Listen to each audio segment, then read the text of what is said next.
Hello and welcome to the Following Truth Bible Study. I'm your host, as always, LJ. In this video, we're going to be looking at the Horus versus Jesus argument. Again, this is going to be part 2 of that. In part 1, we looked at the 25th of December and whether that had any connection between Horus and Jesus. And also the virgin birth as well. We looked at, or whether the other god or goddesses were classified as virgins, and whether Horus was born of a virgin. So in this particular study, in part 2, we're going to look at 2 more things. So we're going to look at whether Horus was actually crucified, and we're also going to look at the 3 kings as well, to see whether there's any connection between Horus and Jesus in those 2 claims that Zeitgeist makes, because we're looking at the film Zeitgeist, and actually it probably in part 3 I'll go through and play some of Zeitgeist and actually look at the arguments that are made. But remember the arguments that were made within Zeitgeist. It was that Jesus is basically a copy of these other gods, the pagan gods, and specifically Horus we're looking at. But that Horus was born on the 25th of December. Horus was born of a virgin. He was crucified. He rose after 3 days, that he had 12 followers. There were lots of claims about Horus that are basically what were meant to be the Jesus story was copied from. And obviously in that study we looked at those 2 arguments, and I showed that how those arguments were actually formulated and they were constructed, and really the evidence was manipulated, it was misrepresented, it was forced in order to make it seem like that it was making the connection between these 2 obviously Jesus and Horus that we specifically looked at, but obviously other gods as well that it's meant to be in representation of, which Zeitgeist lists a whole host of these gods. So in part 2 we're going to look at the claims. Was Horus crucified? And also, was he visited by 3 kings as well? And what we're going to see is that there's going to be a lot more of the same that we saw in the part 1 during those claims and how it was done. We're going to see kind of the same thing done in this particular study as well. So as always, if you haven't subscribed, please subscribe. It helps my channel, but obviously it keeps you up to date when I go live, and if you could give it a thumbs up, that would be good as well. I will try and interact with comments if you'd like to make comments, if there's something in particular that you'd like to delve into a little bit more. Obviously this study, I've tried to do it kind of as deep as I can, but there's the books that we're dealing with that are kind of the source of that. They're not small books, so they're quite thick books. There's a lot of claims within them. There's a lot of so-called evidence within them. But in this, really what I'm trying to do is show you the basics of how those arguments are formulated, and trying to deal with as much as possible. So if you have any questions, please feel free to ask them. I'll try and answer them as we go along. But obviously this is a bit of a study, so I appreciate everybody that is here to watch, and hopefully you'll be a bit more solidified in your faith, or maybe you disagree with what I say, and that's fine as well. So if you disagree and you want to say why you disagree, I'm more than okay with that as well. Maybe I don't have the answer, maybe I will. So the story of Jesus being crucified on the cross is probably one of the most iconic stories within the Bible itself. It is told in all 4 of the Gospels, and the death of Jesus upon the cross is recounted numerous times throughout the rest of the New Testament. It is, in reality, a fundamental story within Christianity. If Jesus did not die, if he didn't get crucified, if he wasn't raised from the dead, as Paul says, then our faith is in vain. So it is a fundamental part of the story of the Bible. But is that part of the Jesus story? Is that stolen from these other gods, the Egyptians, the Greeks? Is it stolen from other gods?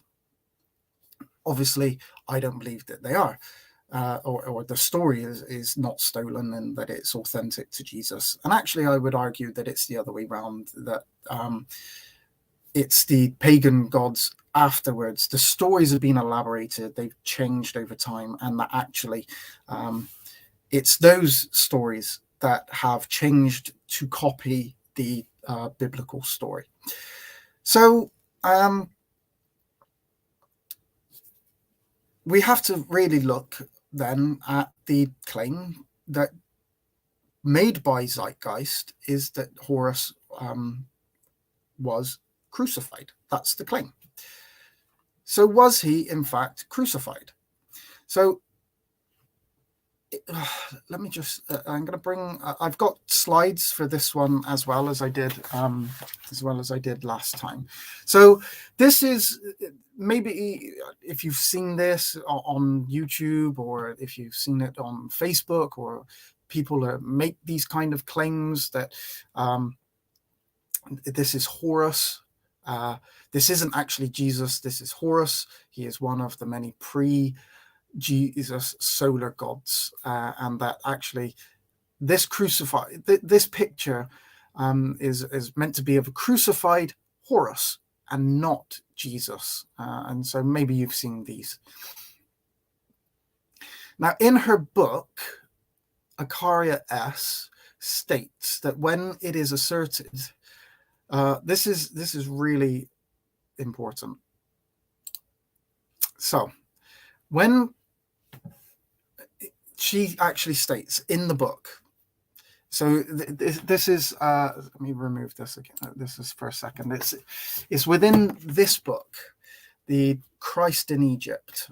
So this is D.M. Murdoch, who is basically Acaria S. This is her pseudonym, basically. She goes under both names, and she's written under both names. And what I actually found out, before I actually go into this, what I actually found out while researching this, which I didn't know, that she actually died in 2015. So which was surprising. I didn't know that she was dead, but she actually died. Ironically, she died on the 25th of December in 2015. So I was shocked to know that, because obviously I'm arguing against the claims that she's made, and I'm arguing against somebody that is technically not able to offer any kind of rebuttal. So that was news to me. So I was a bit shocked by that. But the claims of, although obviously she can't make any counterclaims to that, whether, I'm not known enough to be able to have that kind of response by somebody anyway, but Yeah, it was a bit surprising, but the claims that she made are written, so they are claims that she made that are written down. So we're dealing with the claims that she made, not the rebuttals. And so it's important that we look at those claims. So in her book, The Christ in Egypt, she actually states that when it is asserted that Horus or Osiris, and remember that she has to keep connecting these two together, Osiris and Horus, in order to construct this argument. When she says that they were crucified, it should be kept in mind that we are not actually referring to crucifixion, but rather Egyptian deities, including Horus, are depicted in cruciform, meaning with outstretched arms. So she states, firstly, when it is asserted that Horus or Osiris was crucified, it should be kept in mind that it was not part of the Osiris-Horus myth that the murdered god was held down and nailed to a cross, as we perceive the meaning of crucified to be. Based on the drama we believe allegedly took place during Christ's purported passion. Rather, in one myth, Osiris is torn to pieces before being raised from the dead, while Horus is stung by a scorpion prior to his resurrection.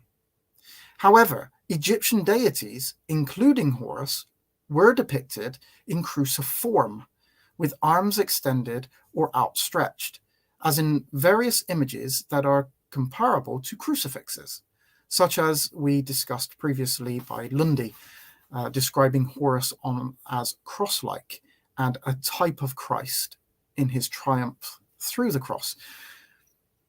So already, when claiming Horus was crucified, Akaria S has to clarify that when they say crucified, they don't actually mean that Horus was crucified. Not in the same sense as Jesus is depicted, but rather Egyptian deities, including Horus, are depicted in cruciform, simply meaning that they have their arms outstretched, and that they are comparable in that way to crucifixes. So why does Akaria S specifically make this clarification? And the simple reason is there are no sources that say that Horus was crucified, including Plutarch, who Akaria S appeals to so often as support for her claims. So let's go to the next slide. So this is an image that Akaria S uses. So from page 367. 367. So from here, let me remove that in a second. So you might not be able to see that, but in her book 367, and then onwards, she's got these images in her book. So this is one of the images that she's got in the book, and she has quite a number of images that she uses, and as we can see on the corner of this, or the side of this this image, there is an Egyptian goddess with arms raised, and this is meant to be this is what it looks like a little bit closer. And then we have this image. So this is the meant to be Osiris and the Jed pillar. And these two next to Osiris. are two goddesses. And this is the image. This is kind of the image on a stone. So this is the depiction of the Jed pillar, basically. Right. Now I'm not sure if you're going to be able to see that, but this is from Wikipedia. So I'm just going to read from Wikipedia about the Jed pillar, which is this. This pole, and obviously this is Osiris.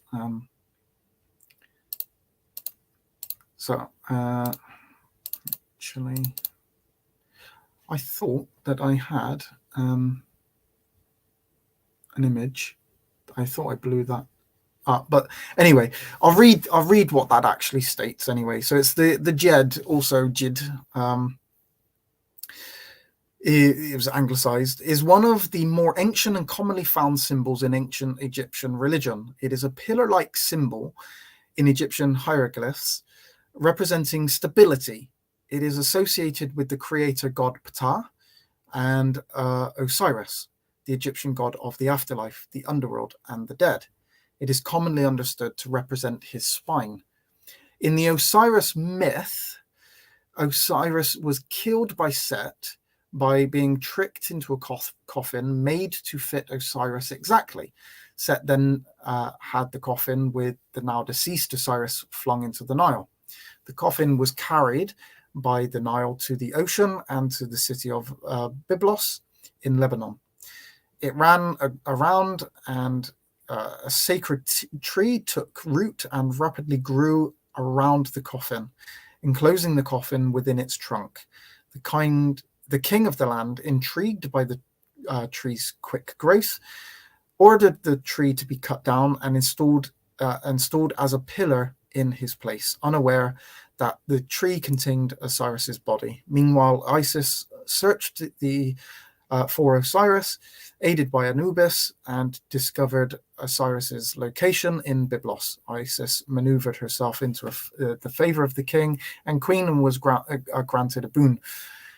She asked for the pillar in the place hall, and upon being granted it, extracted the coffin from the pillar. She then consecrated the pillar, anointing it with myrrh and wrapping it in linen. This pillar came to be known as the Pillar of Jed.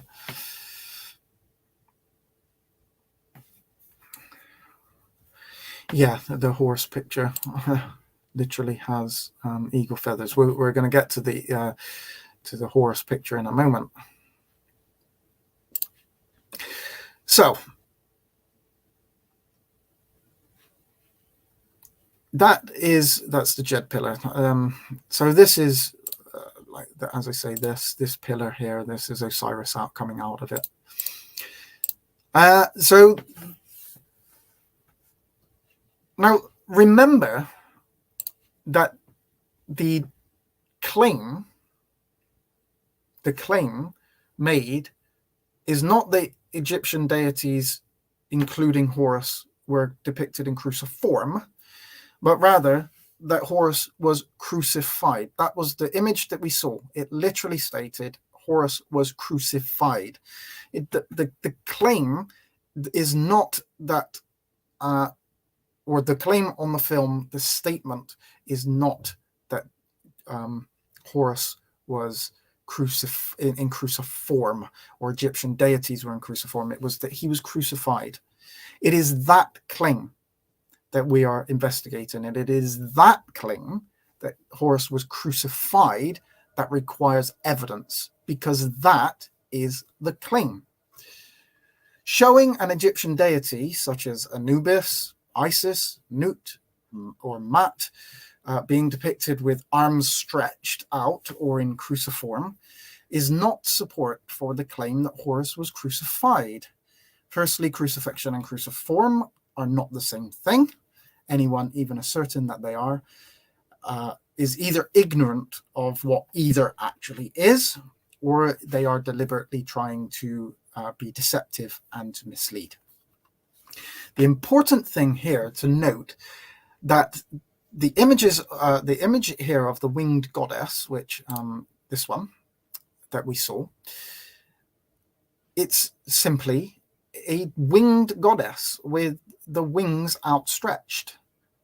Now, this image is not a depiction of this goddess. This isn't Horus. There are 4 on there.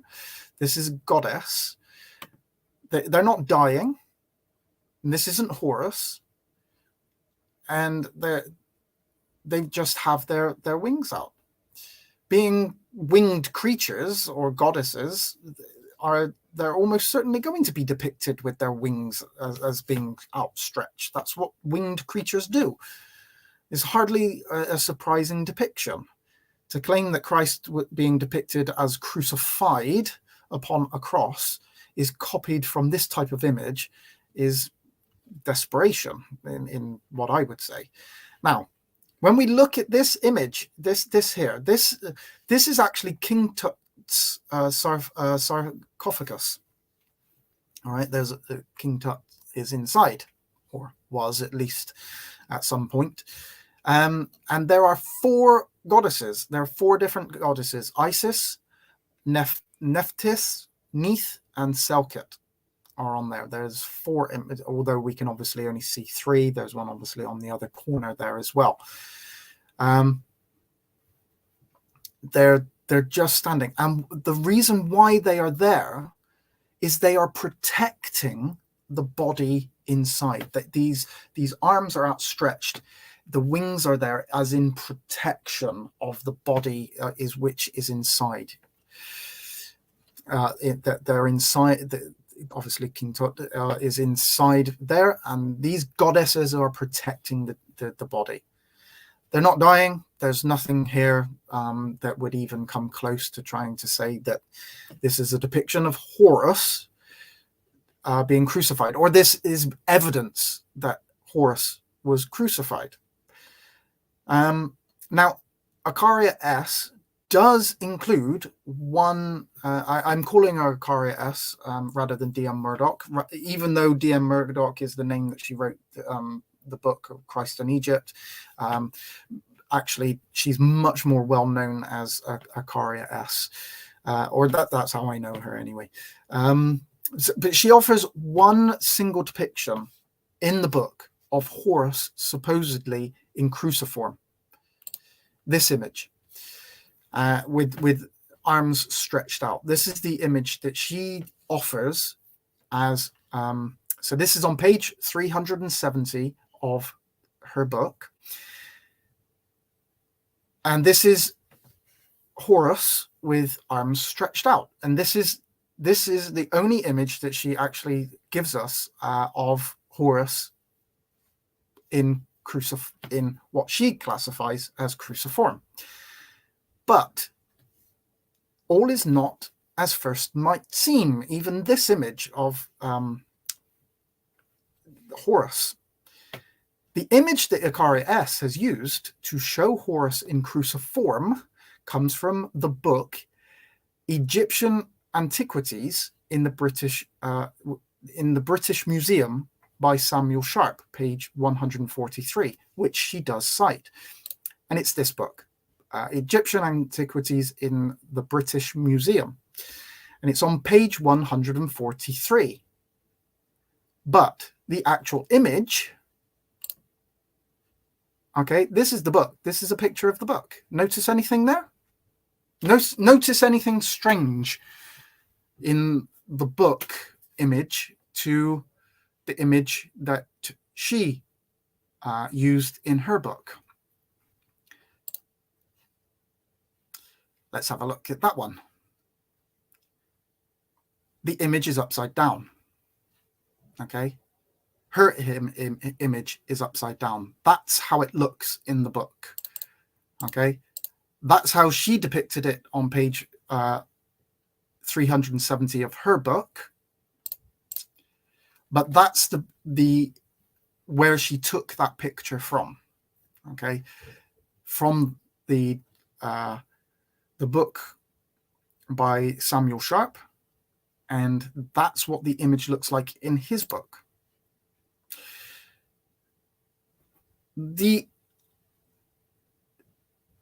Look at the words. At the head is the vault of heaven, formed by the outstretched arms of the god Horus. Right. So in the actual image, where in the correct form of the image, where it's not upside down, that's how it is depicted, because that's how the papyrus that was found on, that's the image as it should be. And it's at the head of the vault of heaven, formed by the outstretched arms. The image is of Horus with arms stretched, representing the vault of heaven. The arms are not forming a cross, they are forming a semicircle, a dome shape, to depict a barrier between earth and heaven. That little image underneath, which looks like a kind of beetle, that's actually meant to represent the deceased person trying to enter into heaven. And Horus is the vault, at the vault of heaven, over over the earth, and he's forming a dome shape. This is not a crucifixion. This is not Horus dying. This is not even a cruciform image of Horus. Even in this one picture that Akara has used, it depicts Horus is deliberately misrepresented in order to make it seem like it depicted something else than what it clearly does. It does not depict the image that she's trying to make out that it does. Even in this image, she's had to turn it upside down. But this image, this image is actually used on her website as well. Okay, and she actually states, and I don't know if you're going to be able to see that, but if you go on to her website, and it's stellahousepublishing.com, you'll actually see that in the footnotes of what she's written about this picture, about the picture that she's posted on page 370, she actually states, Horus with arms outstretched in Vault of Heaven from Samuel Sharp's Egyptian Antiquities in the British Museum, page 143. So she cites it. This image was originally on a papyrus and is here and in Christ in Egypt, which is the book, depicted upside down, so she's admitting it, for purposes of more readily illustrating the point. What point? The point that Horus was depicted as being in cruciform. The image is depicted upside down for purposes of more readily illustrating that point. I have to say I disagree. I would argue that the image is turned upside down because the image in its original form does not even support the claim that Horus was depicted in cruciform, let alone crucified. Turning it upside down is not illustrating the point. It is changing the point. It hides the true meaning of what the image actually represents in order to make it better fit the point that she wants to try and make. Or that she's desperately trying to make with this. The original image does not fit that point, her point. This is nothing more than deceptive. And seeing that it is knowingly turned upside down because she claims it herself, and is in fact, so it's deliberately being turned upside down and knowingly, it therefore is being deliberately deceptive. She's deliberately being deceptive. If she tried to use her research to pass a university course on ancient Egypt, she would get failed for embellishing and lying. But she gets rejected. She's rejected by most mainstream scholars. The only people that really follow Akaria S are those that are trying desperately to prove that Jesus was fictional or he's a copy of somebody. That she doesn't really get she's not really taken seriously in academia, although she's got these books, and they apparently they've sold very, very well, and she is quoted by so Richard Courier, but this man who wrote this book, Robert M. Price. Now I don't know if so he's a mythicist, so it's basically mythicist. So this is Deconstructing Jesus. This is a really good book, but full of lies, and basically it's so Robert M. Price is very, very intelligent man, far more intelligent than me. Seems like a really nice man as well, but he doesn't believe that Jesus existed, and there's all of these arguments that Jesus didn't exist, and he talks about Akari S as well, and I think she was kind of followed by him as well. But yeah, if she tried to use that in real academia, it's going to get thrown out. It's just going to say, well, you've turned the picture upside down. It doesn't say what you wanted it to say. So also, Akari S, in the aforementioned quote from her book referring to Horus, she states, now if I go back and show you that quote and what she actually states in the red here. Rather, in one myth, Osiris is torn to pieces before being raised from the dead, while Horus is stung by a scorpion prior to his resurrection. So she isn't she even knows that there isn't any writing that says that the Horus was crucified. As we've already seen, she's not trying to say that he was crucified, even though the claim is that he was crucified. It's depicted in cruciform, and now she's saying that she's aware that Horus was stung by a scorpion. But even that is a false assumption or assertion. It's again deliberate, I think, but maybe otherwise. While there is a story regarding Horus that has him being stung by a scorpion, there is no resurrection from the dead.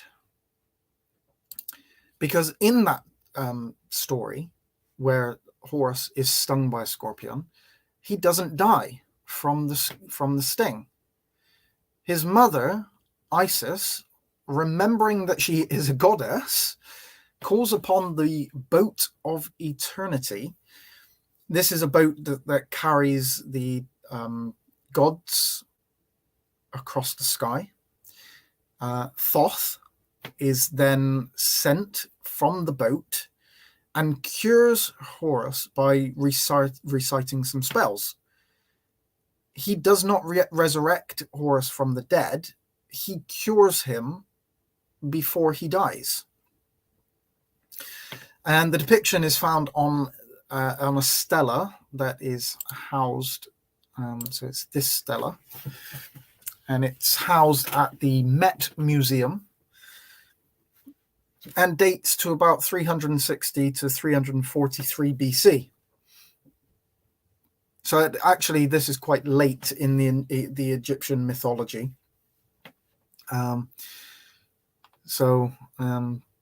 It's of the later dynasties.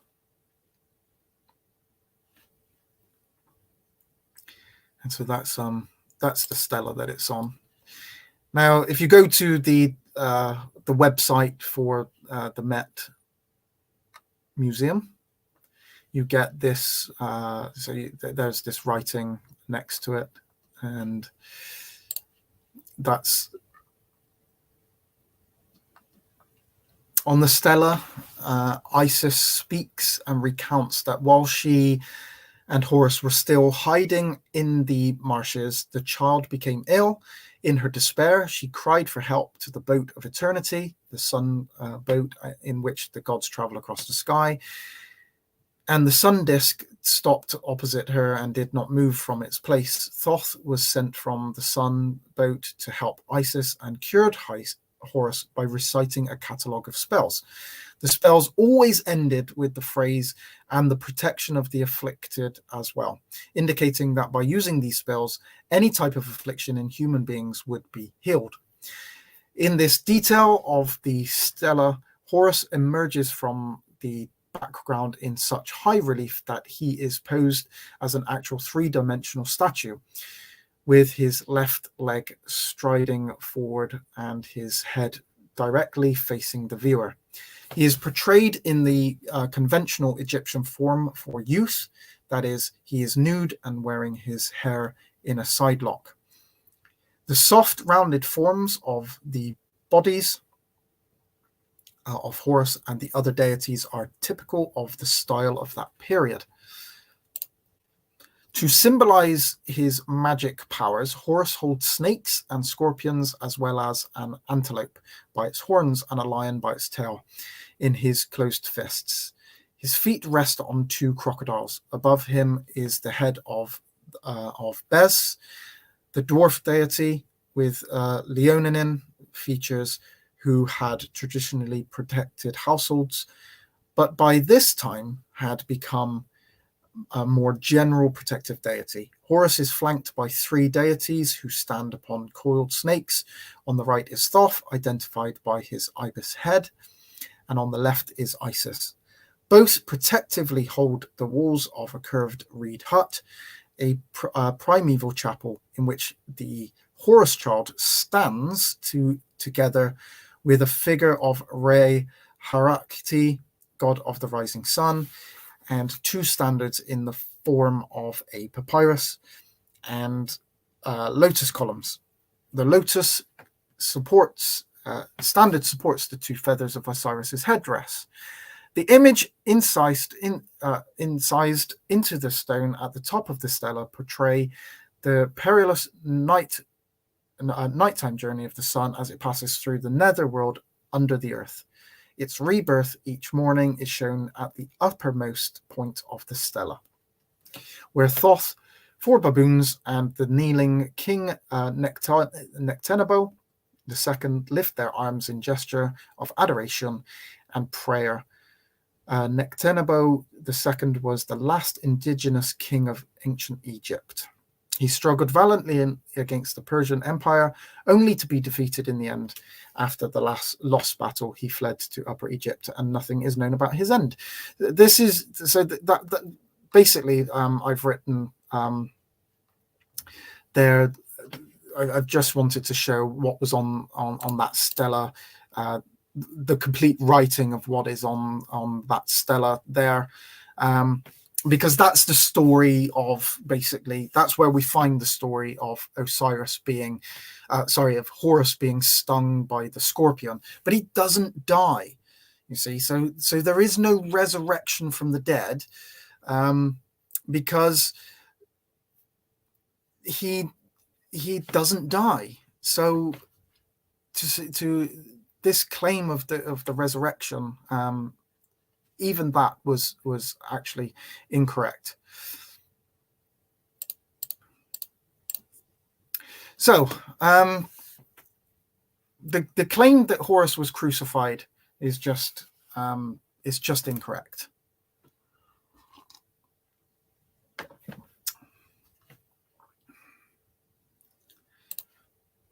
The Bible has no original text. Horus is not his name. Heru is, and at least it's written in stone. Yeah, I'm not saying that Horus is the original name. Horus is clearly an English rendering of the god's name, just as Jesus is an English rendering of the Messiah's name. So we're not arguing. I'm not using names in that way to actually state that the god's name is, or his name is actually Horus, but we are speaking English, so That's why I'm using English names.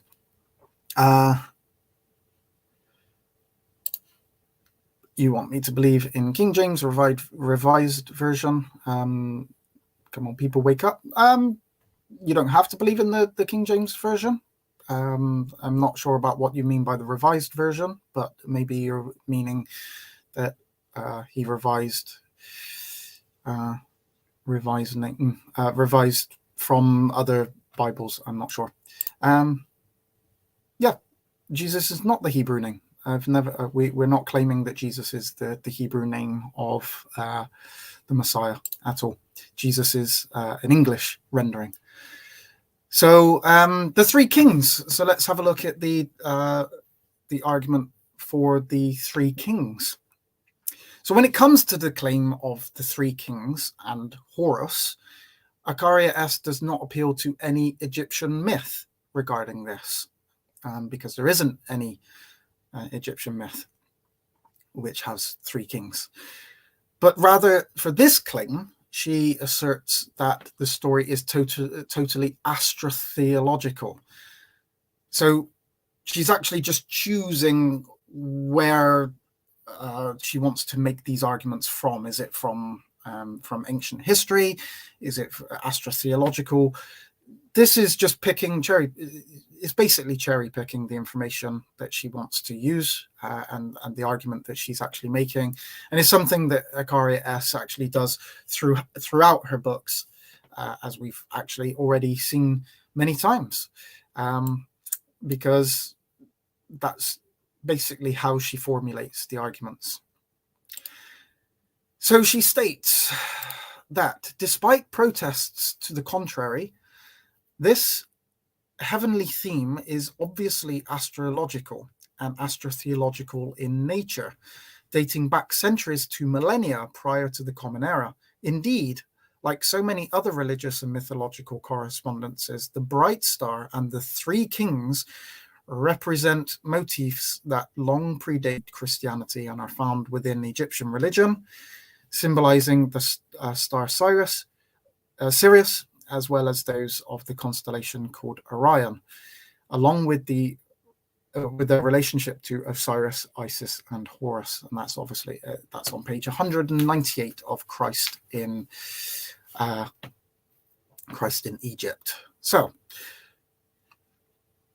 furthermore, she states, in the gospel story, Jesus' birth is signaled by a bright star and a visit from wise men, or magi, as they are termed in the New Testament, representing Persian astrologers following the star. Despite the stellar brilliance and obviousness, this tracking was apparently not a simple act, since these wise men are depicted as nevertheless illogically becoming hopelessly lost and must ask Christ's enemy, King Herod, for assistance.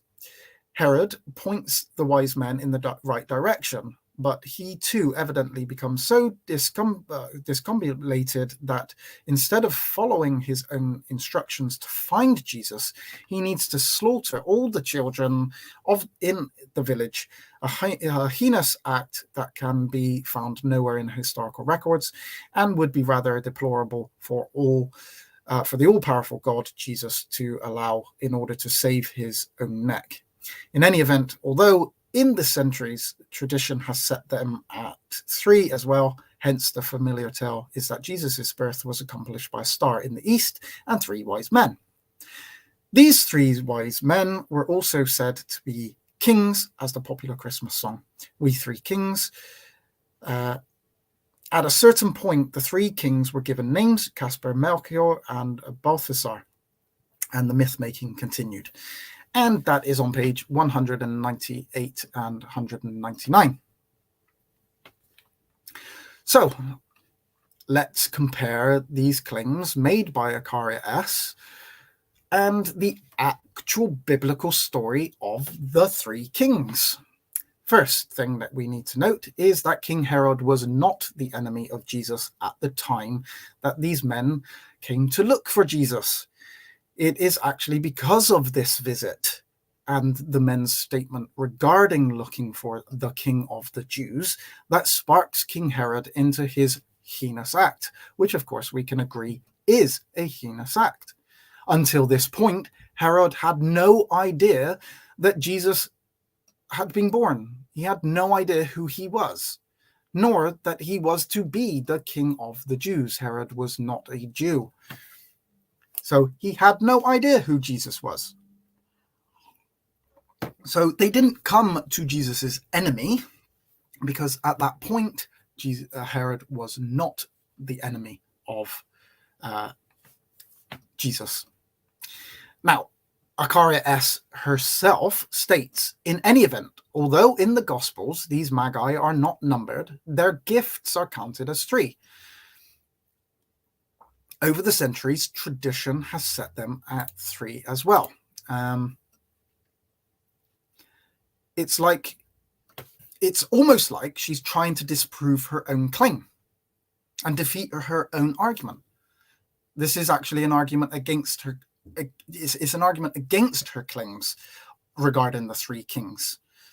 Nowhere does the Bible state that there were numerically 3 that visited Jesus, and she actually states that. Right? We do know that there was more than one, since the Greek word magoi is in the plural form, so we know that there's at least 2. But there simply is no number mentioned. Now, it is true that in Matthew 2:11, we get the 3 gifts mentioned. So, and when they came into the house, they saw the young child with Mary, his mother, and fell down and worshipped him. And when they had opened their treasures, they presented unto him gifts, gold and frankincense and myrrh. Okay, so we get 3. What we have here are 3 gifts, but this in no way necessitates the number of visitors to be numerically 3. We are not told that each person gave 1 gift and that gift was different from the next person. All we have is 3 types of gifts stated. Now, Acharias even states that over the centuries, tradition has set them at 3. And that is something that we can agree on. Later tradition, not the biblical narrative, has set these at 3. Has nothing to do with the Bible. 3, the number 3 in for the kings, has literally nothing to do with the biblical text. This is tradition. It comes from the 5th or 6th century. The reality is that Acharias, in making this argument, is arguing against later tradition, not against the biblical narrative.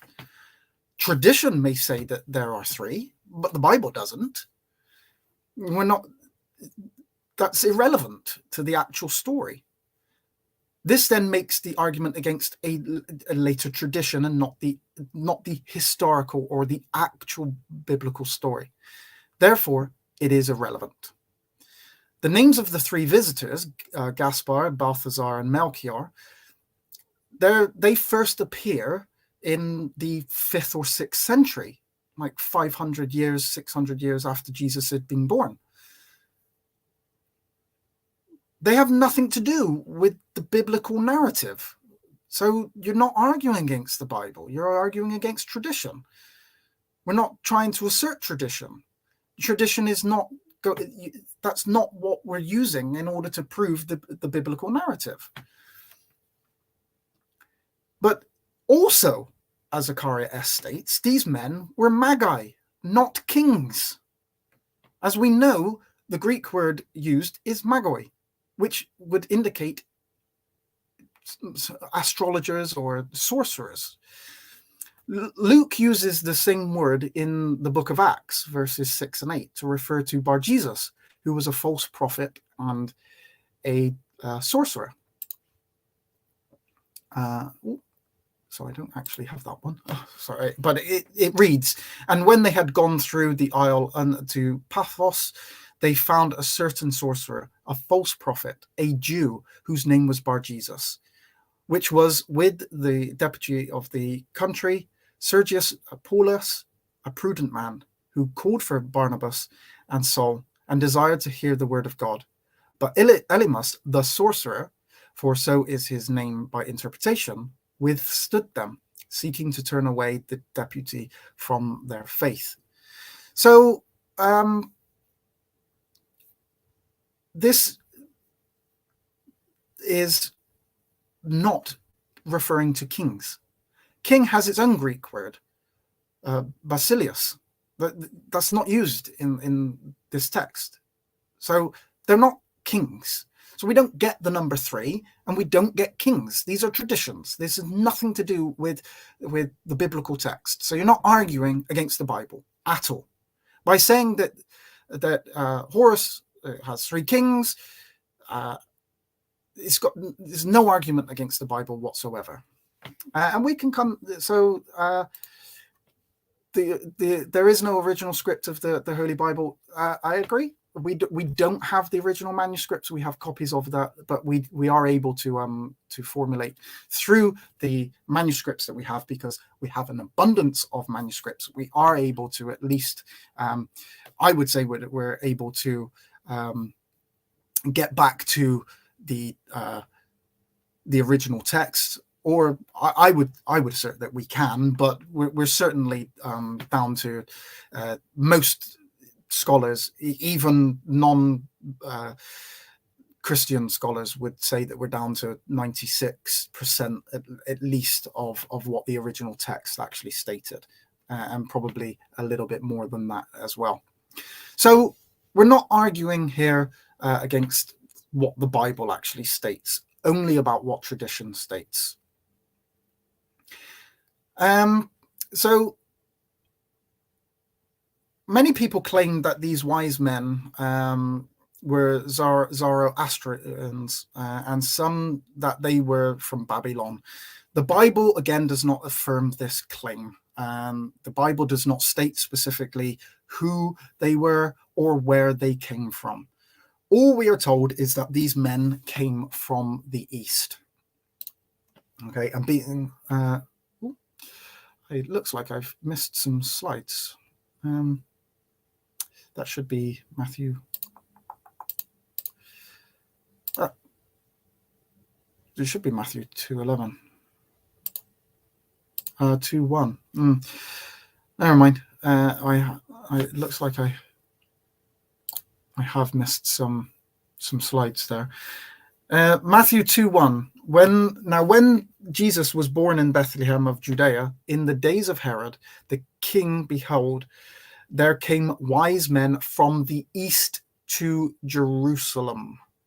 Okay, so they came from the east. That's what the Bible says. Clearly, these wise men were familiar with the Old Testament scriptures, as they knew about the one who was to be born King of the Jews, the Jewish Messiah. In Matthew 2:2, saying, "Where is he that is born King of the Jews? For we have seen his star in the east and are come to worship him." So, yeah, I don't know why I've missed these slides there. There you go, Matthew 2:1. I've got two slides which seem like they might be in the wrong position, but I might have to come back to those. So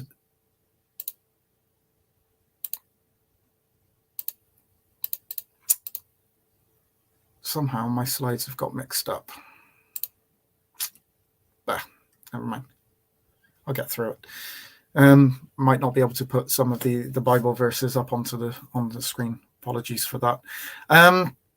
So, of course, the Babylonians could have been exposed to scriptures during the captivity of the Israelites. In the book of Daniel, chapters 2, 4, and 5, there are references to magicians, astrologers, and sorcerers. These are in Babylon, which is east of Israel. So it could be that. However, although this may be an educated guess and could well be correct, the fact is that this is a guess nonetheless. We simply do not know where they came from because the Bible does not say. The Bible states that they went back to their own country, but again stopped short of telling us which country this is. So maybe I had that. Yeah, and being warned of God in a dream that they should not return to Herod, they departed into their own country another way. So that's all. That's all we're told.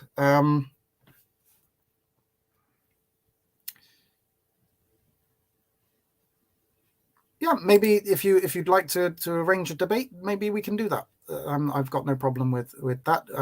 I'd rather just have a discussion. It seems like you've come with an agenda, which is fine. I have no problem. But on my channel, we do things respectfully. If you want to have a respectful discussion with me, and we'll have a dialogue, I have no problem with that. We can arrange that. Not a problem at all.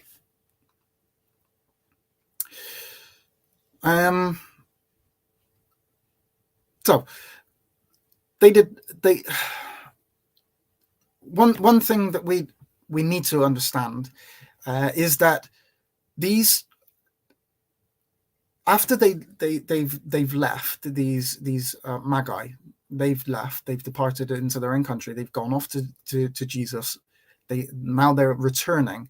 They don't return back to Herod, even though Herod had said to them, come and tell me where the king is born. When you've been to him, come back and tell me where he was born. All right. And they don't do that. They don't go back. They go off to their own country, but don't go back to Herod. So is very unlikely that they came. They didn't visit Jesus in the manger, in the inn at the time that Jesus was born in Bethlehem. In fact, these men, these magi, probably came somewhere around about 2 years actually later than what Jesus was actually born. Both Matthew and Luke have Jesus being born in Bethlehem. This is the first parameter. And all went to be taxed, everyone into his own city. And Joseph also went up into Galilee, out of the city of Nazareth into Judea, unto the city of David, which is called Bethlehem, because he was of the house of the lineage of David, to be taxed with Mary, his espoused wife, being great with child. And so it was that while they were there, the days were accomplished that she should be delivered.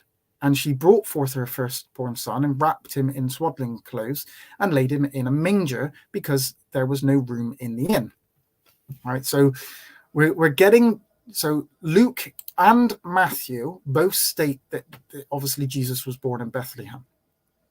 Matthew 2:1. Now when Jesus was born in Bethlehem of Judea in the days of Herod the king, behold, there came wise men from the east to Jerusalem. All right. So Luke includes points of information that Matthew does not, or that Matthew actually omits from his statement. One of those points is the fact that the family had come from Nazareth. Luke then has Jesus being presented at the temple in Jerusalem 8 days after his birth, as the custom would be. And when 8 days were accomplished for the circumcising of the child, which is when the child has to be circumcised under Jewish law, on the 8th day, the boy child would be circumcised. His name was called Jesus. That's the English name. That's the English rendering of what we're using, which was so named of the angel before he was conceived in the womb. And when the days of her purification, according to the law of Moses, were accomplished, they brought him to Jerusalem to present him to the Lord. So after her days of purification, which is a biblical time, okay, that she has to be purified afterwards. Then they brought him to Jerusalem. The account of Matthew does not include this information. Matthew either felt that for his rendition of the story, the information was not required, or Luke felt that for his, that it specifically was. And we've seen that many times, that the Gospels, one Gospel will include something that is not included in another Gospel, and vice versa. Now, it's important to notice that whereas Luke tells the story from before the birth as having the family go to Bethlehem from Nazareth, Matthew's account actually starts after Jesus has already been born in Bethlehem. But the wise men had come to Jerusalem to worship Jesus. They weren't off on to this. This is what Arcaria S said, that they got lost, okay, and that they've following this star and it's led them to Jerusalem instead of Bethlehem because that's where Jesus was. Well, actually, no. We now know that after the days of purification, Mary and Joseph with the child came back to Jerusalem. Okay, now when Jesus was born in Bethlehem of Judea, the days of Herod the king, there came wise men from the east to Jerusalem, saying, "Where is he that is born King of the Jews? For we have seen his star in the east and are come to worship him." Right, so they've come to worship. This is why Herod wants to kill this child, because this is the King of the Jews. There's only one king. It's not the King of the Jews, put it that way. So that's why Herod wants to do this. But they've come to Jerusalem. They don't say we've when they say, "Where is he that is born King of the Jews?" they're not saying, "Where is he born?" They're saying, "Where is he? Well, that is born King of the Jews. Where is he?" Okay, they've come to Jerusalem. So they're following the star. They've come to Jerusalem. Where's Jesus? In Jerusalem. This is a clear indication right from the beginning that Matthew and Luke, while they are recording the birth of Jesus, they're not in any way simply retelling the story in the exact same way or recording the exact same events. As we already know, information is being presented by one that is not represented in the other. While the birth of Jesus is obviously the main issue, they are telling the story from two different perspectives, with different objectives, with the different pieces of information relevant to the way in which they are recalling the story. We put the story together through harmonization of those biblical texts. So we are told then by Matthew that Herod, after hearing about the birth of Jesus, demands, right? So Herod doesn't know where they are, and it isn't Herod that tells them. He demands of the priests and the scribes to know where Jesus was born. Right? And when he had gathered all the chief priests and scribes of the people together, he demanded of them where Christ should be born. So this is now Herod demanding, "I want to know where this King of the Jews is going to be born. Where is the Christ going to be born?" He doesn't know. He's not even a Jew. And they said unto him, so they're telling him, "In Bethlehem of Judea, for thus it is written by the prophet." Right? Now, this is where Herod then, because he's been told by the chief priests and the scribes where Jesus was to be born, then Herod says, and he sent them to Bethlehem. Right? So he sent the Magi to Bethlehem because that's where he was to be born. "Go and search diligently for the young child, and when you have found him, bring me word again, that I may come and worship him also." That's not what he wanted to do, but he's sending them to Bethlehem because that is where the child was to be born. It doesn't say that that's where he was. It says that's where he was to be born. But Luke says that Jesus was not in Bethlehem. He had been taken by Mary and Joseph to Jerusalem, as we've already seen. However, if we go and read the account of Matthew very carefully, there is no indication that the Magi went to Bethlehem. It does not, in fact, actually have to be interpreted in that way at all. When they had heard the king, they departed, and lo, the star which they saw in the east went before them till it came and stood over where the child was. So the star now leads them to where the child was. They're following the star. It does not say that it leads them to Bethlehem. We can see that the star led them to where the child was. Bethlehem was only where Jesus was to be born. This is no biblical reason for Jesus to have had to stay in Bethlehem after his birth. Rather, they followed the star to which went before them before, and it led them to where Jesus was, which was likely now in Jerusalem. The important piece of information here is that the wise men had come to Jerusalem asking, where is he? Not where is he to be born, but where is he that is born King of the Jews? This is really important language. You have to when you understand and you can read that correctly, it changes the text. They were searching for the King of Israel and had come to Jerusalem in search of him. The star that they had seen in the east then led them to where Jesus was now, not where he had been born.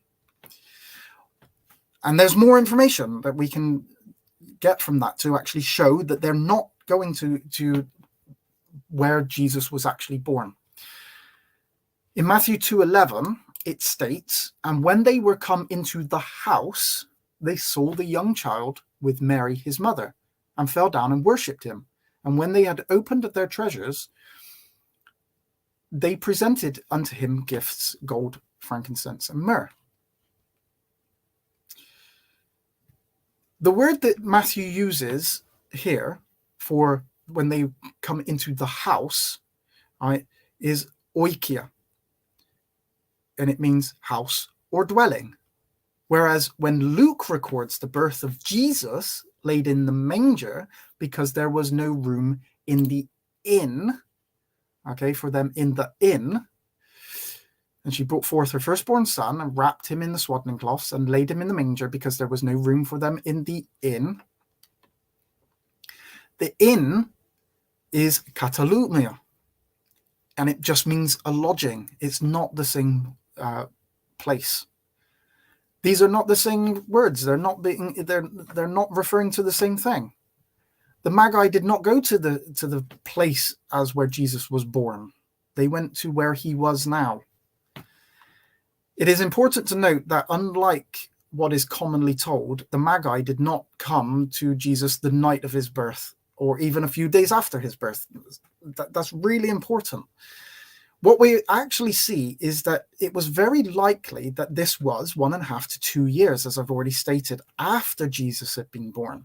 And now he's in Jerusalem.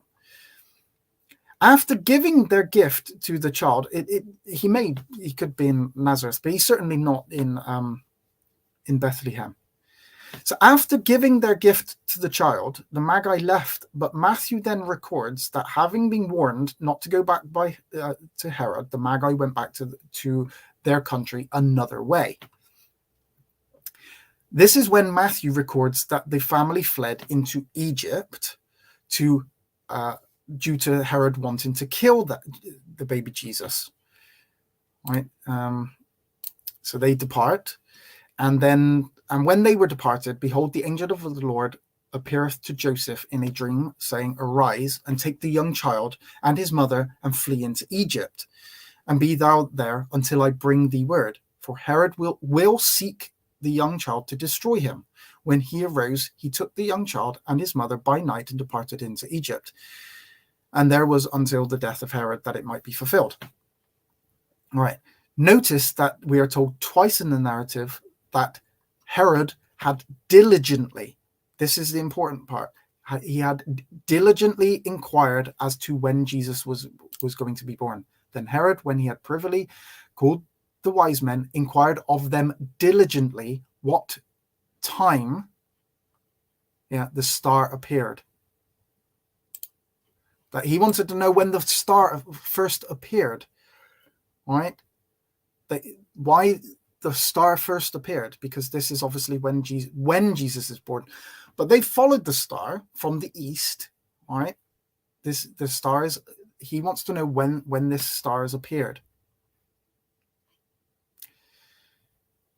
because this is going to lead him to understand when Jesus was born. Then Matthew 2:16, then Herod, when he saw that he was mocked of the wise men, was exceedingly wroth, because they hadn't come back, and sent forth and slew all the children that were in Bethlehem and in all the coasts thereof, from 2 years old and under, according to the time which he had diligently inquired of the wise men. So he's killing children of 2 years and under because he had diligently inquired of the wise men. If this was a week, a day, 2 days, why is he there would be no reason to kill children that were 2 years and under, according to the time that he diligently inquired of the wise men.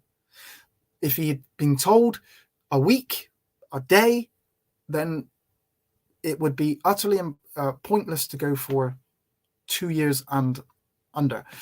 The reason why he's saying kill those that are 2 years and under is because it's likely that he's probably gone a little bit over the top. Maybe it's a year and a half, and just to be sure, he's saying, right, kill those that are 2 years and under. But it's certainly not a week. It's not a day. This is at least a year, maybe 2 years after that killing of the children actually happened.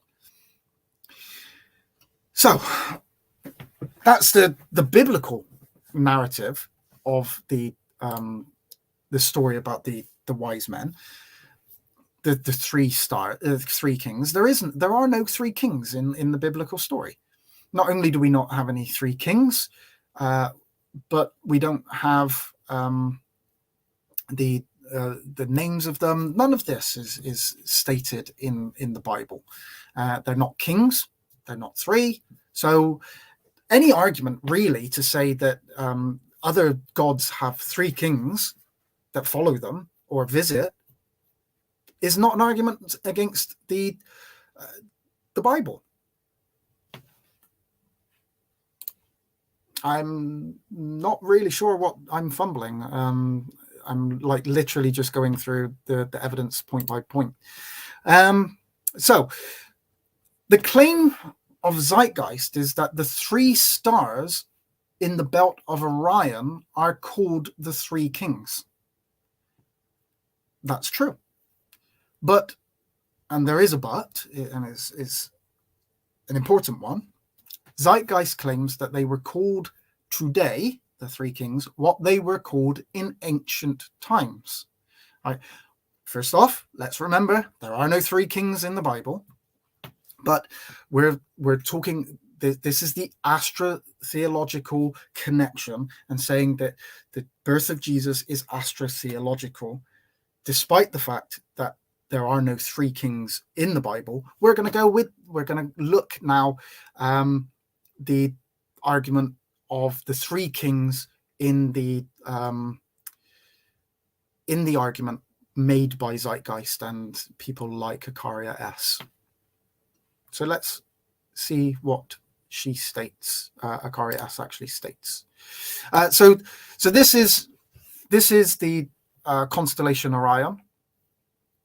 Obviously, this is just a computer image. This isn't the actual real constellation, an image of it. This is just there. And now obviously we see Orion's belt there. Those are those three stars in the middle. And those are the ones which are being claimed are called the three kings. And those are the three kings. You're welcome, sir. Thank you very much for joining me. I fully understand and appreciate that you disagree, and I have no problem with people coming onto my channel. I present what I believe, and if people disagree with me, that's fine, and I'm more than happy to have a discussion with you. Like I say, I don't really want to have a debate as such, but if you would like to come onto the channel at some point, and we can discuss why you believe what you believe, and we'll see whether I am able to kind of answer it. I'm not claiming to be the world's most knowledgeable person on this. I'm looking at the evidence that is presented by Akaria S and other websites and other mythicists such, and just looking at those evidence, and I'm comparing them to the Bible and the biblical stories, and showing that actually there isn't that argument doesn't really work against the Bible, because the Bible doesn't say what is being claimed that the Bible actually states. So we're not arguing against the biblical narrative, we're arguing against tradition, and I have no problem with that. I don't need three kings. I don't need three kings. There is, for me, that's not important. I don't, how many there are, the Bible just doesn't say. So there's no point in us saying, right, okay, there were three kings, because we don't get that. So all I'm trying to show is that these arguments that are used against the Bible are not really biblical arguments against the biblical text. They're arguments against tradition and what you would classify as Christianity, tradition. But I don't believe in that, and I don't need that in order to believe in the biblical text. But like I say, I really appreciate you being here. Whether you've only come in and then you're going to leave, that's perfectly fine. I don't mind anybody watching, regardless of whether you disagree or agree. All I like is I prefer to have a discussion, and I try to keep it as honest and as respectful as possible. I don't expect everybody to agree with everything that I state, and if you can show things wrong, I'm more than willing to change my what I state. So but yeah, thank you very much for being here, and if you'd like to stay and listen to the rest, please feel free to do so. Okay, so yeah, these are the rounds belt. So this is a more a picture that is a little bit more authentic. There you go, the 3 stars of the Orion's belt. So these are the 3 kings that are used against the biblical text, and I really appreciate that, sir. And like I say, if you want to come on, I do have discussions with many people, and I'm more than happy to have a discussion with people that disagree with me. But thank you very much. It's appreciated. So Akaria S. So yeah, these. Ooh. Oh, there you go. Coincidentally, this is what she states in her book on page 199. She says, coincidentally, there happen to be 3 very conspicuous stars in the belt of the constellation of Orion that are also called the 3 kings. Moreover, as French philosopher Simone Weil, herself a Christian, remarked, the Christians named the 3 stars of Orion the Magi, revealing esoteric knowledge of Christian astrotheology, regardless of when it was first adopted. Now that's important. In addition, one of the brightest stars in the sky is that of Sirius, which, along with Orion, was a favorite of the Egyptian priesthood for thousands of years. Keen observers of the skies, as they were, and well aware of astronomical phenomena, not a few people have thus equated this bright star and these wise men in Christian tradition with these revered celestial bodies. within Egyptian and other mythologies. So that's fine. That's fine. But the problem with it is there is no historical evidence whatsoever for those three stars being called the three kings in ancient times. There's nothing in Egyptian writing or Greek writing that makes any such assertion that these three stars are called the three kings. While it is true that Orion was connected to Horus, it is the entire constellation, not simply the three stars of the belt, that are connected. And again, those three stars in the Egyptian and the Greek mythology do not call them the three kings. Now, Plutarch, as we already know, Plutarch is a favorite of Acaria S. She uses him quite a lot. And he states, and the soul of Horus is called Orion, and the soul of Typhon the bear. And that's in chapter 21 of Plutarch. So, yeah, and he also states it in chapter 22. As if they had been in their nature but mortal men. Moreover, they give to Osiris the title of general and the title of pilot to Canopus, from whom they say that the star derives its name. Also, that the vessel which the Greeks call Argo, in form like the ship of Osiris, has been set among the constellations in his honor, and its course lies not far from that of Orion and the dog star. Of these, the Egyptians believe that one is sacred to Horus and the other to Isis. So, yeah, the constellation Orion is linked to Horus. I have no problem with that. But what we're talking about is those three stars. Are those three stars called the kings? The first reference to them being called the three kings, actually, what I can find, and if anybody can find anything earlier than this, then please let me know. It comes from the 17th century AD. That's the first time they're referred to as the three kings. And while many people today know them as having been called the three kings, probably based on claims like that of Zeitgeist, in reality, most of the world does not call them the three kings. And historically, they have not been called the three kings. This seems to be mainly a South African name. So in South Africa, the three kings, the three stars of Orion's belt, are known as Drie Konings, the three kings, or Drie Susters, the three sisters. In Spain and Latin America, they are called Las Tres Marias, or the Three Marias. And that comes from constellationguide.com. So while there are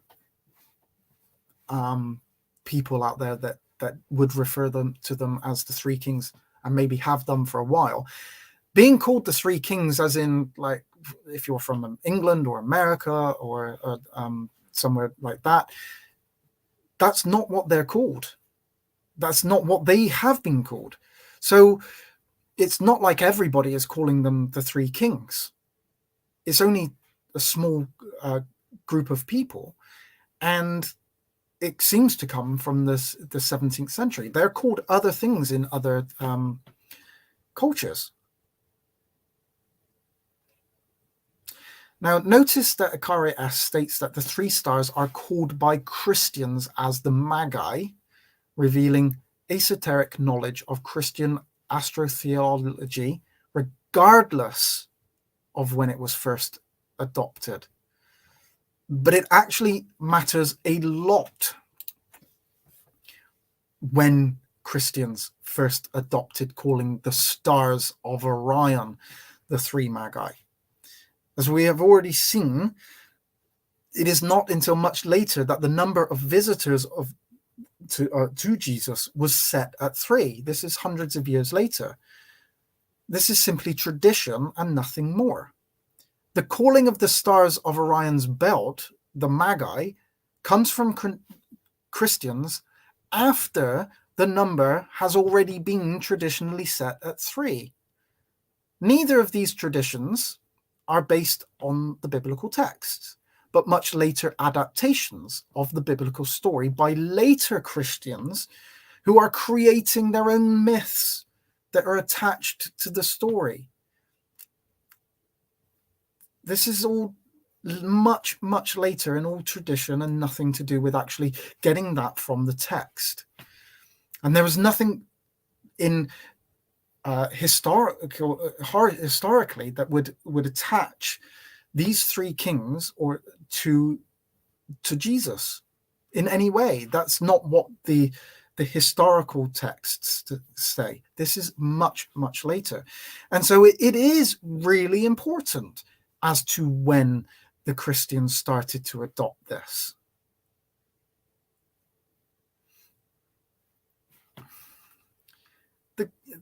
It's not something that early Christianity did.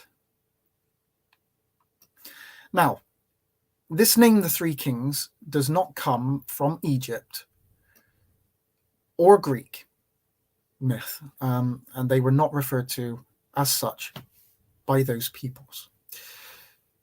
Now, I just want to, lastly, I'm going to deal with another claim that Akaria S. makes in her book. So now she tries desperately to connect Jesus to Horus through the Gnostic Horus. Okay, not the same. Horus, Horus, and the Gnostic Horus, which is Horos. They're not the same. So one was Greek, Egyptian. The other is Gnostic. So she states,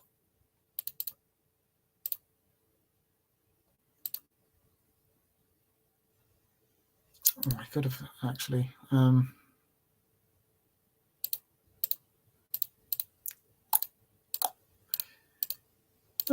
right, I don't actually have that.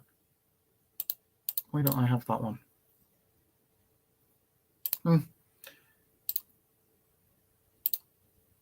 Right, okay. This is Wikipedia on Gnosticism anyway. So she states, I apologize, I'm going to read this. It's on page 335, 336 of her book. So you can go and have a look, and if you want to just check what I'm stating is correct. She says, in addition, we find the peculiar Gnostic identification of Horus with the cross, which may reflect a possible Egyptian mystery revolving around Horus as the sun god, perhaps at the equinoxes, when day and night are at the same length. The sun is hung on a cross. That's pages 335, 336. May, in this context, is actually a rather telling word, what she states. She said, which may reflect a possible Egyptian mystery. It's really telling when you are using it in an argument that is meant to prove that Jesus is factually a copy of Horus. So who or what is Horus? Not Horus, Horus. I'm not going to spend a huge amount of time on this one. Just as I've already stated, this is a desperate attempt to connect Jesus to Horus, to Horus. Horus comes to us through Gnosticism. Just as there are numerous mythological stories involving Horus, Isis and Osiris, there is not, in fact, one single version of the story that involves Horus. So, this is from, I'm going to quote it from Wikipedia, so just so that you can actually go on and you can actually see this really easy.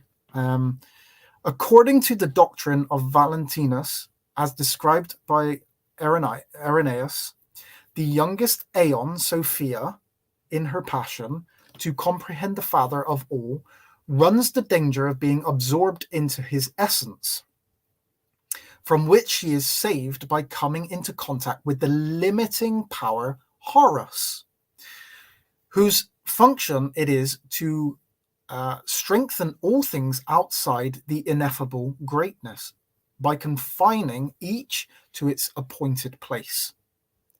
According to this version, right, so according to this version from what Irenaeus is stating, Horus was a previously existing power, but according to another version, and apparently a later account, Horus is an Aeon only generated on this occasion at the request of all the Aeons. Right, so that shows that the story about this Horus has changed as well, who implored the Father to avert a danger that threatened to affect them all. Then, as Hippolytus tells the story, he directs the production of a new pair of Aeons, Christ and the Holy Spirit, who restore order by separating from the pleroma the uniformed offspring of Sophia. After this, Horus is produced in order to secure the preeminence of the order that produced. Irenaeus reverses the order, and Horus is produced first, afterwards the other pair. All right, so what we're clearly seeing, and you can there are links even in this Wikipedia page. There are links to actually go and read these in. Actually, I could do that now. I can just show you. I won't. If you go to this page, you can just go to earlychristianwritings.com. Right, and if you want to search for where Irenaeus and Hippolytus are actually stating these things, you could just search in here, and there are the early Christian writings. So if you don't want to buy the books or stuff, you can go to them. So you can find Irenaeus. Oh, scroll that down. So Irenaeus of Lyons there, you just click on this one. That will take you to the writings of Irenaeus, and it's in book 1, and it's in chapter 2. So we would go to there, and this here then is talking about the Aeon and Sophia. All right, so you'll get all of that information there. So if you don't want to purchase all the books, you can get all of this information online, and it's just earlychristianwritings.com. And if you just, that's obviously if you're interested. Anyway, let's get back to the presentation of what I'm actually stating. So the Valentinian fragment in Epiphanius, which seems to give a more ancient form of this heresy, knows nothing of Horus, but it relates as the last spiritual birth, the generation of 5 beings without consort, whose names are used in the Irenaean version as titles for the supernumerary Aeon Horus. So in the earliest story that we have, all right, there is no Horus. This is a later adaptation. Now, but besides, the Aeon has a 6th name, which in the version of Hippolytus, see, it just gets really confusing when you're going through all of these people and trying to connect this person with this person, this one, this. It's just desperation. The Aeon has a 6th name, which in this version of Hippolytus is made his primary title Stauros, and it is explained, Irenaeus 1:3, that besides his function as a separator, in respect of which he is called Horus, this aeon does the work of establishing and settling, in respect of which he is called Stauros. Derivation from sterizo is hinted at. The literal earthly crucifixion of the Saviour that's seen by the psychic church, which only believes in the historical Jesus, was meant to represent an archetypal scene in the world of aeons, when the younger Sophia Achamoth is healed through the Saviour's instrumentation. So lots of connecting one person with another. All right, but we have to understand the word Stauros. All right, because Stauros is the Greek word that is used for the cross of Jesus, and that's where we're getting this from. Because this Horus has a title which is Stauros, right? That's a title. He's now being connected. This is how she's now connecting him to Jesus, this Horus to Jesus through the Stauros, the title. The Gnostic Horus is a later adaptation to Gnosticism that was not even known in the earliest form of Gnosticism itself. The Gnostic connection between Horus and the cross, Stauros, has no bearing on the story of Jesus as outlined in the Bible. It's just real desperation. All right. The do I want to bring that up yet? Yeah, we have. Why? Okay. Again, there's another quote that I want to quote from the book Christ in Egypt, which actually, again, for some reason, I don't have on my slides. But anyway, it's from page 343 of the book, so you can go and have a look at that. We have previously revealed the contention that the Valentinian Gnostics of Alexandria utilized Egyptian mythology in their creation, and that the god Horus was associated with the Gnostic Horus, who was in turn identified with the cross. Look how desperate you got to connect one with another through these titles, these names, just anything that could possibly link one to another. She's just grabbing hold of and forcing them together. Indeed, it is possible that the confusion of Horus with the cross was likewise a deliberate contrivance based on Egyptian mythology, motifs, and imagery. Like I say, that's on page 343 of her book. Now, Horus, that Gnostic being, whatever it's meant to be, aeon, power, whatever it is, that word, Horus, simply means boundary. That's all it means. It's the Greek word for boundary.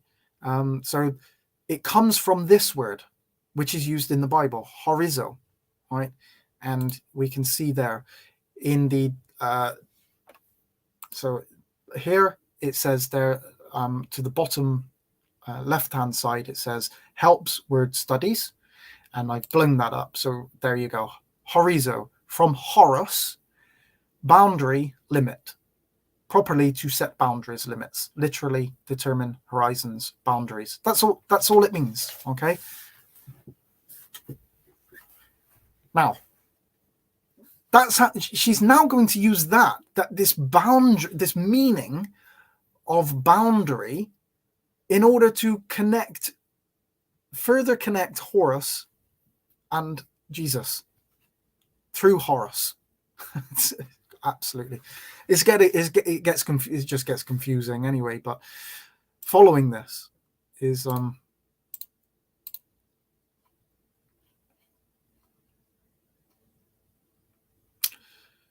oh right, okay.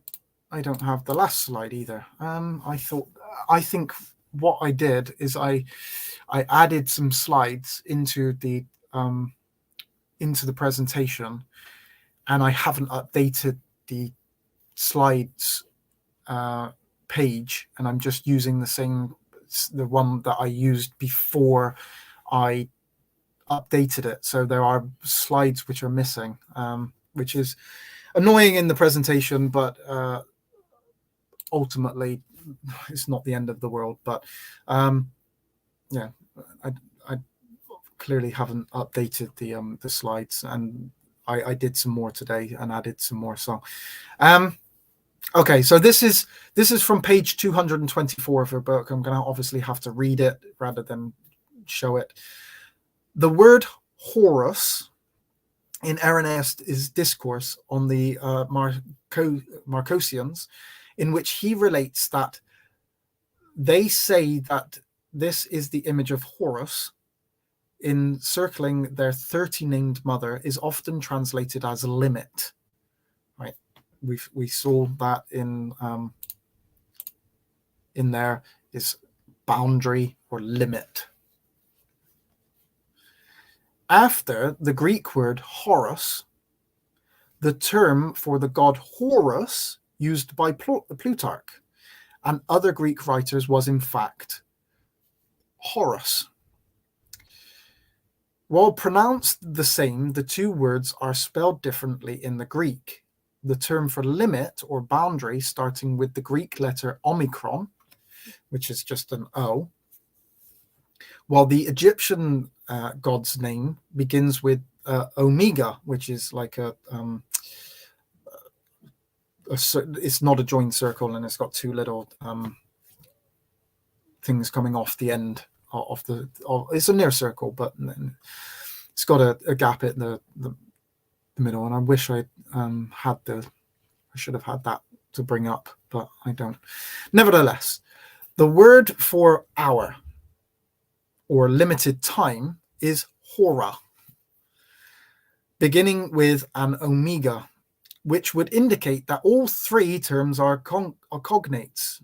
Not really, especially since Horus himself has been identified with time. So we now got the Horus being identified with time, and that's how we're going to get the connections together. Having been said from Horus's name, Plutarch also noted the correspondence between Hora and Horus, remarking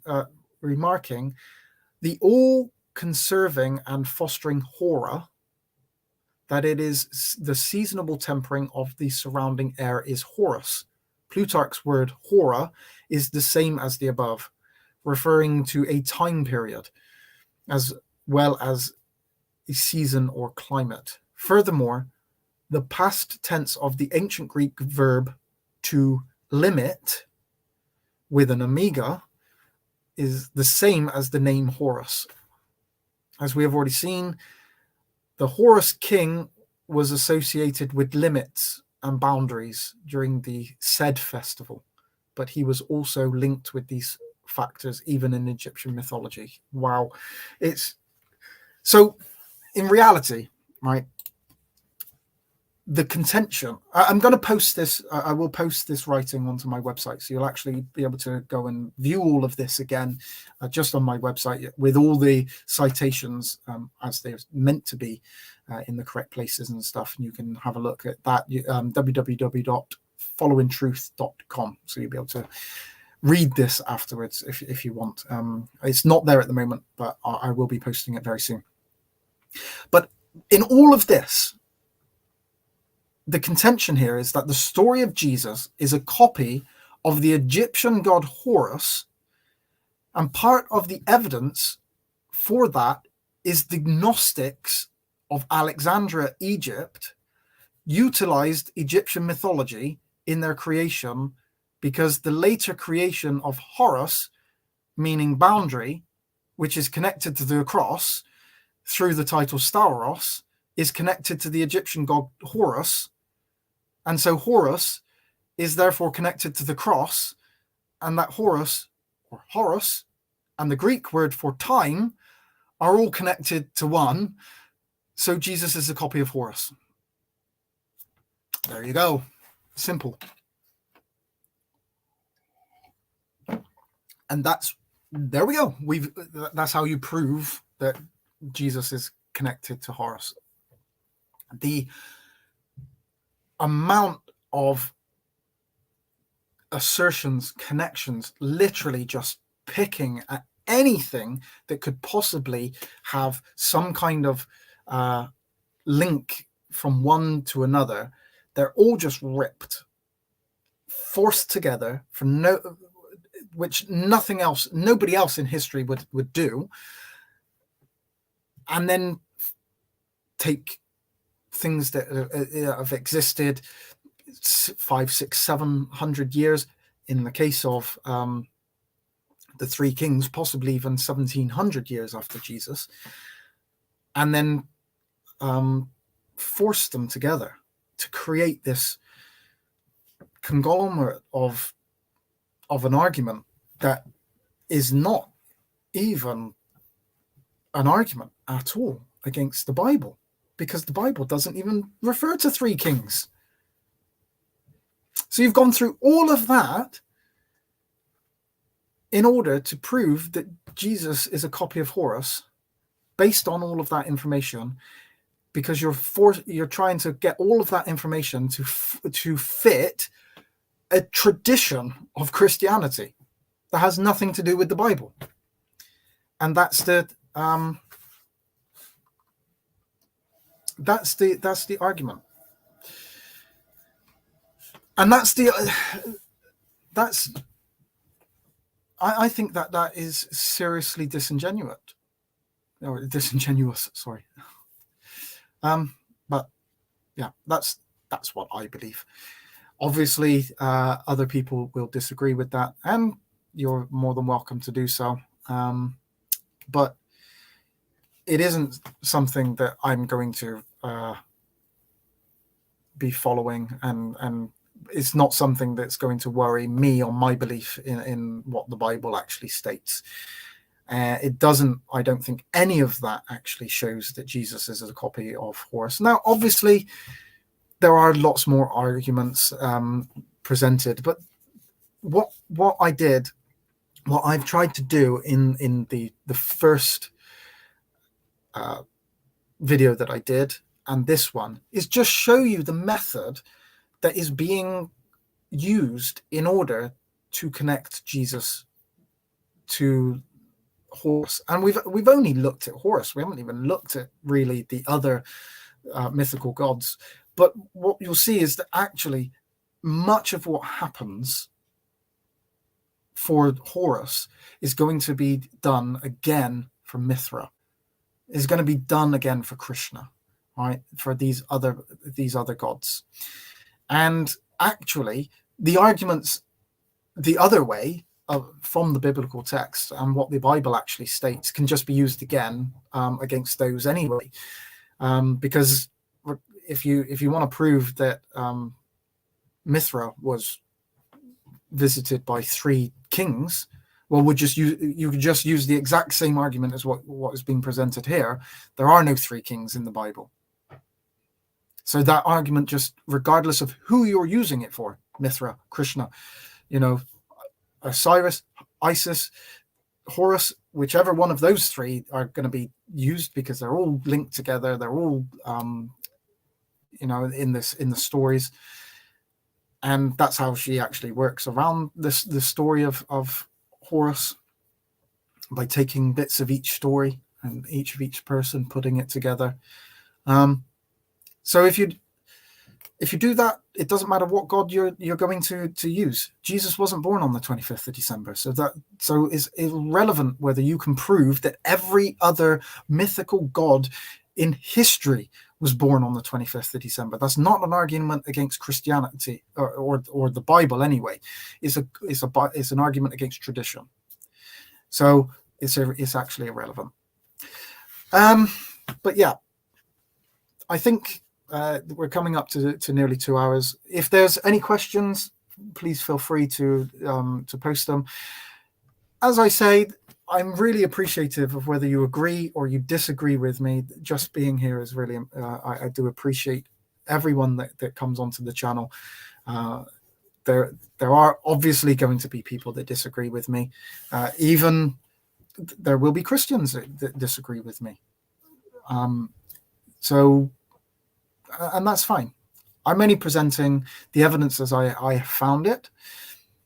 I give you the information. I show you where the information is taken from, and I show you why I don't believe that information or those claims. And, you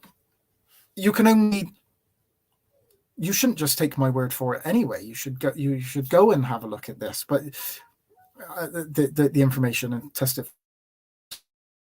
Maybe you don't need to. Maybe you don't really are not worried by. Actually, I'm hoping I'm still live there because my internet is showing is unstable. Let me just wait for that to come back, and hopefully.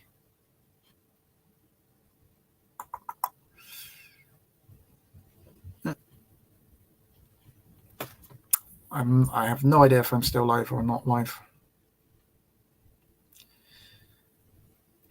but it does look like I might not be. Or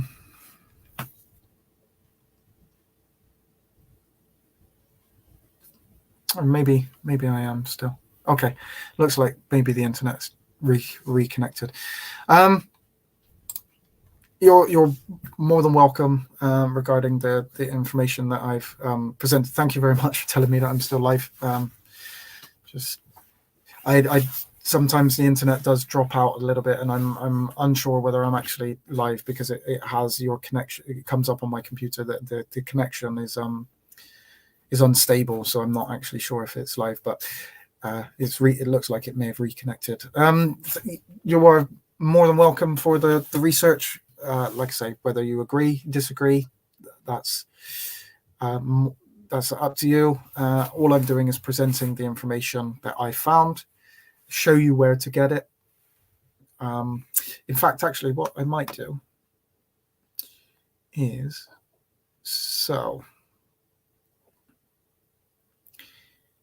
let me copy that, so just so that you can go and have a look if anybody would like to do so. That is, of course. Okay, so if I share my screen, add to screen, right, that's the website of Stella House Publishing, where it's got all the excerpts of well, it's got a lot of excerpts from the book itself, so you can actually go on, and there's arguments on there which you'll be able to have a look. It's not got everything that is in the book, but stellahousepublishing.com. So that's that website that you can go on, and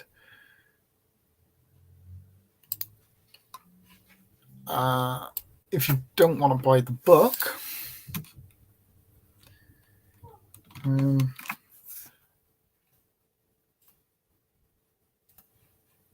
I think if I put that on there, you can be able to show. Might be able to show you where you can go and read the book without actually having to go and buy it. So yeah, there you go. So if you click on that link,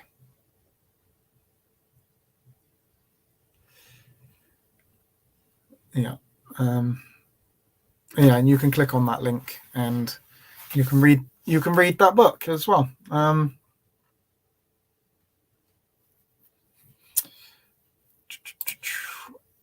Isis and Horus were brother and sister who copulated. The Egyptian pharaohs did the same thing.